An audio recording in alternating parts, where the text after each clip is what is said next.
And as the violence in Syria continues unabated, neighbouring Lebanon has seized a shipment of smuggled weapons destined for Syrian rebels. The sea-bound cash apparently came from Libya, which is backing the opponents of President Assad. This comes as the rebels step up their assault on government forces. Saturday saw the first insurgent attack from the sea, a day after a suicide bombing killed at least 9 people in the capital. Russia says the opposition is seeking to scuttle the UN-brokered ceasefire as the world body steps up its observer mission to Syria. Let's now get some more reaction from Franklin Lamb, a director of the NGO Americans Concerned for Middle East Peace, joining us now live from Beirut. Thank you for coming on RT today. The latest shipment of smuggled weapons intercepted by Lebanon. I mean, most would say it highlights a long-running issue here. Is it high time, do you think, for an international arms embargo on Syria? Very interesting question. And this latest seizure of arms may be a major development in this uprising in Syria and what lies ahead for this reason. There is now an eyewitness today, Hassan Diab, who saw that ship, the Luftwaffe 2, flying a Sierra Leone flag, loaded in Benghazi. We know that Qatar and the Saudis have 5 warehouses that they control in the area of Benghazi, left over from arms that they shipped to Libya. The great suspicion is that these are arms that were left over from Libya. The craft was loaded there. There was to be 15 containers, but it turned out there were only, in fact, 3 that were filled with 150 tons of weapons. That ship went from Tripoli to Turkey, back to down to Egypt, and then to Libya, then to Tripoli, on the way to Tripoli, Lebanon, when it was seized. But what is remarkable about that adventure is that the Americans almost surely knew about it. NATO did. The Israelis didn't touch that ship this time, not this ship. UNIFIL has been in the hot seat repeatedly in Lebanon for appearing too biased in favor of Israel. They did not stop that ship. It seems very clear that with all the differences, and we could name 20 or more between the situation in Libya and the situation in Syria, the fundamental pillar of regime change is identical. This ship clearly headed for the so-called Free Syrian Army, as other shipments have come from Lebanon into Syria.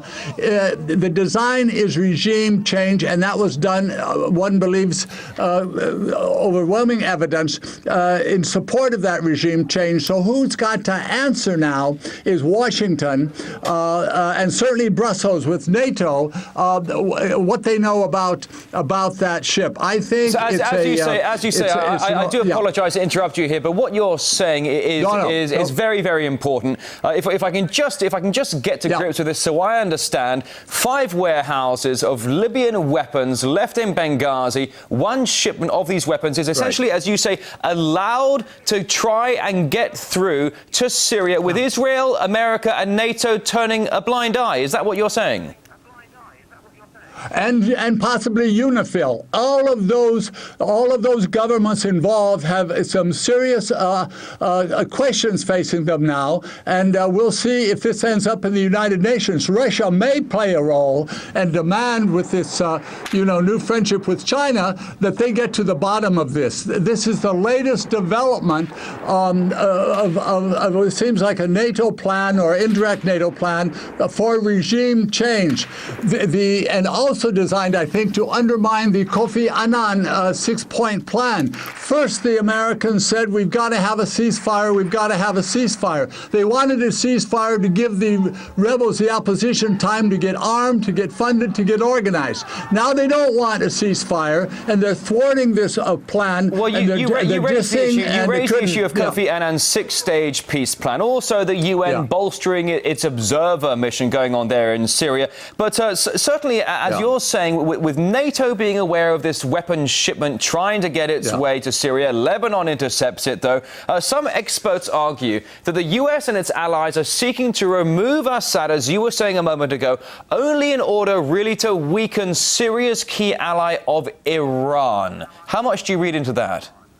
Oh, absolutely. When you consider the resistance stance and the alliance, the friendship between Iran and Syria, and Hamas and Hezbollah, this is just another aspect of the regime change project to weaken and to break that Syrian-Iranian connection. Without that, and then the Americans are thwarted, and of course, they're already under enormous pressure to leave Afghanistan. This is one of their last hopes, I think, is to take down Assad and to break also a potential connection between Russia and Syria. If the Syrian government stays, Russia grows enormously in its influence and trade, not just in Syria, but throughout the region. So this is as you're suggesting here, and I'm sorry to interrupt you, we are running low on time. You're saying this is a multi-prong approach, ultimately from the West, to target Syria, in turn target Iran, but also, as you say, in turn to target Russia. Could you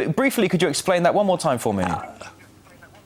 Well, just that, you know, the Cold Empire has a deep and broad project. It's not just the regime change. Ultimately, it's who's going to have rising and special influence in the in the Middle East. Is it going to be the Americans and the Zionists still, or with all the defeats they've suffered recently? Is it going to be a new group, the Russians? Are they going to come in and certainly the Iranians and have enormous influence in that region? So the strategic, geopolitical aspects of this is enormous. And this boat, this ship, if we follow where the facts lead in the coming days, I think there's going to be a remarkable result in investigation of exactly what's going on. Franklin Lamb, director of the NGO Americans Concerned for Middle East Peace, joining us live from Beirut. Thank you very much.